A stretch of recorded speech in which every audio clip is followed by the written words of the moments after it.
I have this fight with people about shielding, because some people think shielding is the be-all and end-all. It's not.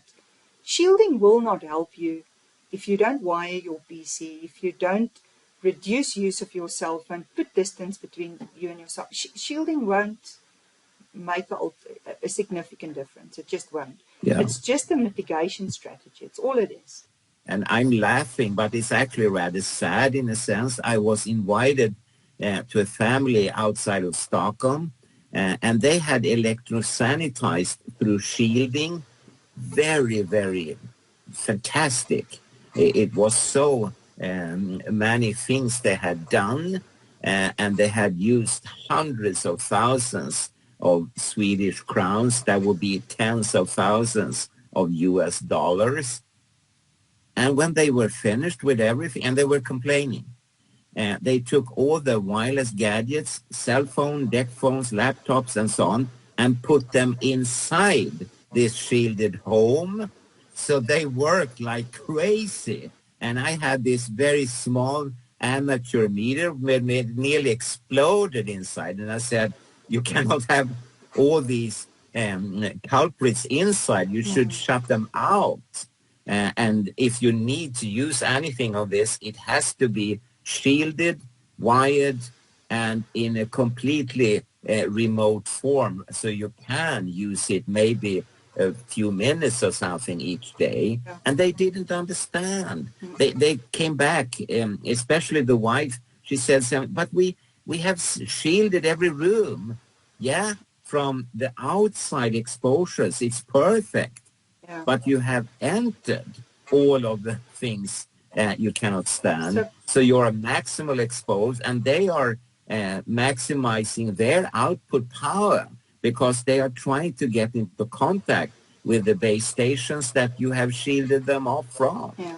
And also I love Davida, and I hope everyone listening now realize how fantastic it would be to be at your retreat in the future, roaming the forest or the savannah and meeting a crocodile. You're going to see lots of them, amongst others. But Prof, you're saying such an important thing now about shielding that I just want to hop onto. So I want to explain what you're saying, because, you know, when I deal with clients as well, I say these things, but they don't understand it. So I always try and put it in language that they understand. So people also ask me, can I shield a room? And then I say, yes, but if you shield a room, as you say, you shield it from ambient EMF. But then everything inside that room, if you use any electronics, not even a cell phone, any electronics inside that room, it's amplified. It's the same as using your cell phone in a car. It's a metal structure. It amplifies the signal. So shielding is something that should be done with great, great caution. You know, people come and ask me for all sorts of funny ideas. They ask me, can I wear a beanie? And I say, well, if you wear a beanie and you look at your cell phone, you bend down, you look at your cell phone, you amplify the signal up into your brain. Do you want to do that? You know, if you wear a shield in front of you to prevent yourself from exposure from your laptop, but there's a wireless behind you, it amplifies the signal into your body from the back. So people are not thinking this through, and they're making very irresponsible decisions. And I don't think people who sell shielding products are responsible enough in their education to teach people how to use it responsibly. But I mean, as you say, the people that sell them, at least here in Scandinavia, I would say, they do educate, but that's not the same as the person at the other end of the stick actually learns first time.